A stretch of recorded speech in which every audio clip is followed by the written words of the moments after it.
Le match, 0-1. L'appel à l'unité n'a pas tenu bien longtemps au Matmut Atlantique. Applaudis à leur entrée sur la pelouse du Matmut Atlantique, les Bordelais ont rapidement été sifflés pour terminer conspués par leur public. Bordeaux comme en déplacement, le couteau entre les dents, avait inscrit les supporters des Girondins à l'adresse de leurs joueurs sur une banderole déployée avant la réception du leader, Laval, 0-1, lors de la 10e journée de Ligue 2.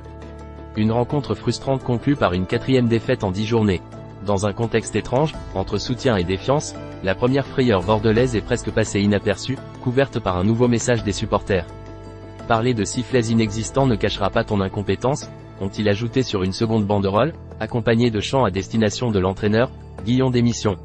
Le Lavallois Malik Tchokounté a toutefois bien failli ouvrir la marque, frôlant le poteau droit de Rafal Strakzek seul face au but, 12e. Si un hors-jeu a tardivement été signalé par l'arbitre, l'attaquant lavallois semblait bien couvert par la défense girondine. La leçon de réalisme de Laval. Mamadou Samassa a ensuite vu 2 ballons frôler son poteau, sur un coup franc dévié d'abord, 15e, puis sur un centre fuyant de Clément Michelin, 23e, avant de s'illustrer avant la pause, 41e. Mais c'est bien Laval qui a ouvert la marque contre le cours du jeu, une fois encore sur coup de pied arrêté, l'une de ses forces cette saison. 6. Le but marqué de la tête par Malik Tchokounté est déjà le 6e inscrit à la réception d'un corner par les Lavallois cette saison. Comme un symbole, au moment où une énième banderole était déployée en tribune, direction silencieuse.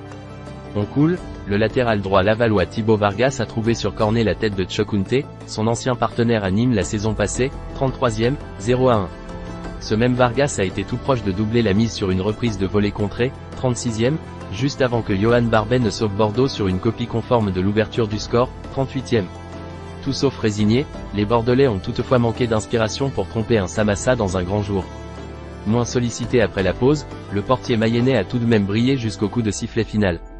Il a d'abord repoussé une frappe de Zourab Davitashvili, avant de s'imposer en 2 temps sur un centre-tir vicieux du jeune Marvin de Lima 20 secondes plus tard, 60e. Samassa s'est encore interposé face à Stian Gregerson dans les dernières secondes de jeu, 90e plus 6.